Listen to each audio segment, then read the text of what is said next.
রাধে রাধে বন্ধুরা, তোমরা সবাই কেমন আছো? আশা করি ভালো আছো। আমি খুব ভালো আছি। আজকে রান্না হচ্ছে পোনা মাছ। আমি পোনা মাছ নিয়ে নিয়েছি। এখন লবণ হলুদটা ভালোভাবে মাখিয়ে নিচ্ছি। বন্ধুরা, আমার লবণ হলুদ মাখা হয়ে গেছে পোনা মাছগুলো। পোনা মাছটা রান্নার জন্য আমি এখানে নিয়ে নিয়েছি পালং শাক, আলু, বেগুন, আদা, লঙ্কা, পেঁয়াজ।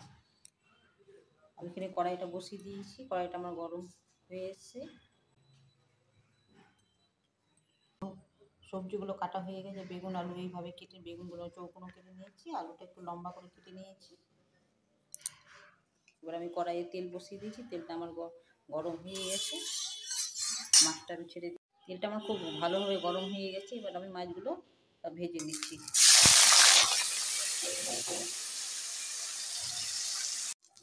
মাছগুলো ভাজা হয়ে গেছে। এবার আমি তুলে নিচ্ছি। এই তেলে দিয়ে দিচ্ছি কাঁচা লঙ্কা, একটু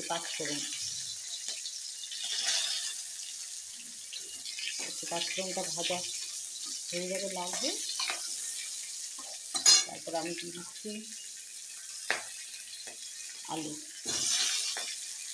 আলুটা একটু লাল করে ভেজে নেব। পালং শাকটা এইভাবে কেটে নিয়েছি বড় বড় করে।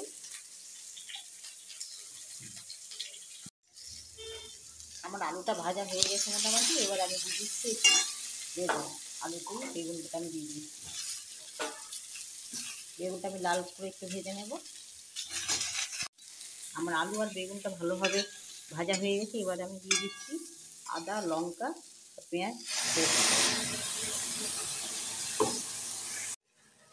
আর মশলাটা কষা হয়ে গেছে। একটু জিরের গুঁড়ো দিয়ে দিচ্ছি। সেবা হয়ে গেছে। তারপরে দিয়ে দিচ্ছি আমি লবণ আর হলুদ। দিয়ে ভালোভাবে মশলাটা কষে নিচ্ছি।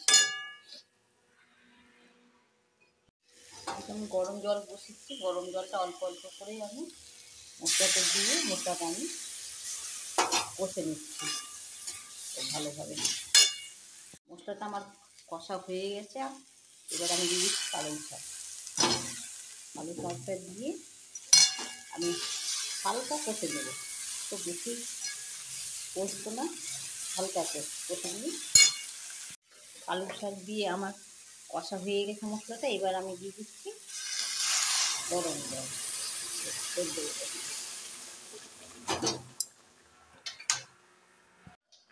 আমার ঝোলটা বেশ ভালোভাবে ফুটে গেছে। এবার আমি মাছ ভাজাগুলো সব দিয়ে দিচ্ছি ঝোলে।